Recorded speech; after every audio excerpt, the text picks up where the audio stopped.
Hi, this is Jenny Owens with the Health Data Ethics Podcast.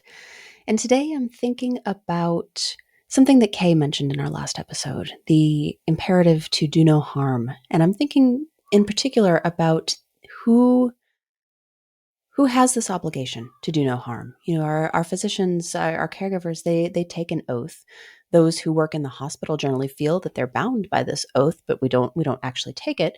And I found myself thinking a lot about how harm is defined. Harm to whom?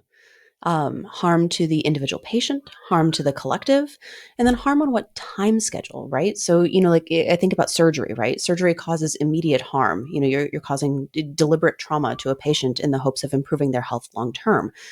So we do kind of need to evaluate harm on several different scales. I find myself thinking about this because I'm thinking about how the electronic health record may play into the thinking about whether we're harming a patient or not. And I'm curious for the caregivers in the audience, do you feel that the electronic health record upholds you as you pursue better health for yourself and for your patients? I'm thinking about the encounter format. I feel like that drives the focus to individual events. I feel like the patient-centric view prioritizes both the individual and recent events over historical events. So I started thinking about this, and then I started thinking about, okay, so what are the ethical burdens on the EHR? What is the EHR supposed to be doing in this scenario? It should be a safe place to keep our data, right? It should provide privacy and confidentiality.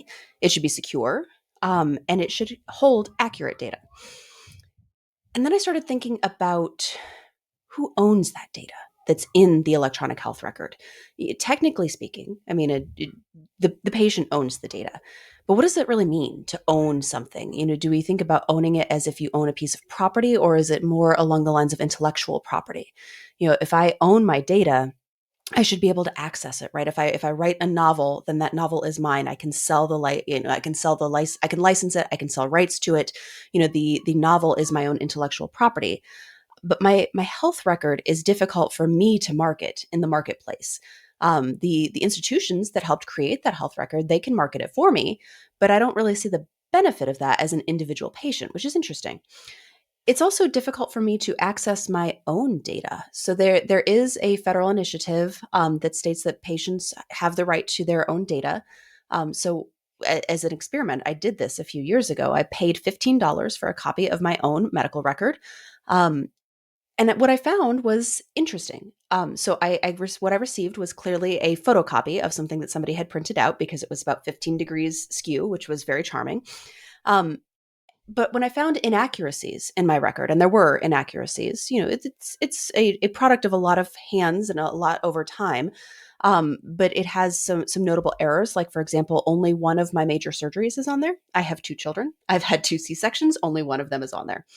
Um, there's not really a mechanism to edit it for accuracy. So if I own this data, to me, that says that I have a responsibility to participate in the ethical burdens that are placed on the EHR, right? I have a responsibility to help protect the privacy and the confidentiality. I have a responsibility to help protect the security.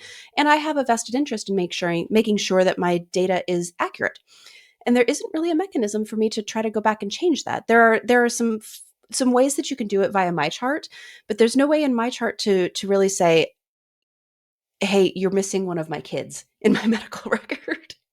um, and I think that there is a good reason why the surgery is not on there, and I think it's because of the varying levels of privilege that go into some of these encounters that a patient has. We have different levels of access for behavioral health notes, or notes on certain specific, very sensitive types of encounters.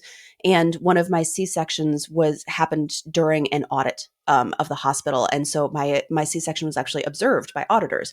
So I suspect that this is why it's not there. But I still find myself thinking, okay, so what does ownership mean? If I cannot curate this data, if I cannot market it, what does that truly mean? And what are my rights and my responsibilities as an owner of my health data? And I started thinking about the marketplace for health data, right? Health data is very valuable. And I am one of the first people to say how very valuable health data is, and how we should be doing many things with it to benefit not only our current population, but future populations. And then I'm wondering, well, if I own my data, if I own a novel, if I own a screenplay, can I pull it out of the marketplace? And the answer is complicated, right? Because contracts are involved. And the answer is complicated in the sense of individual health data as well. Can I opt in or opt out of the marketplace? And the answer is very complex. I find myself wondering too, does anonymization make a difference? So if my data is being marketed and being used to benefit, pharmaceutical companies, or if it's being used to train, medical algorithms, does it make a difference if my name or the other 18 personal health identifiers are not on there? I honestly don't know. This is something that I really want to think about more, and I'm curious to hear your thoughts.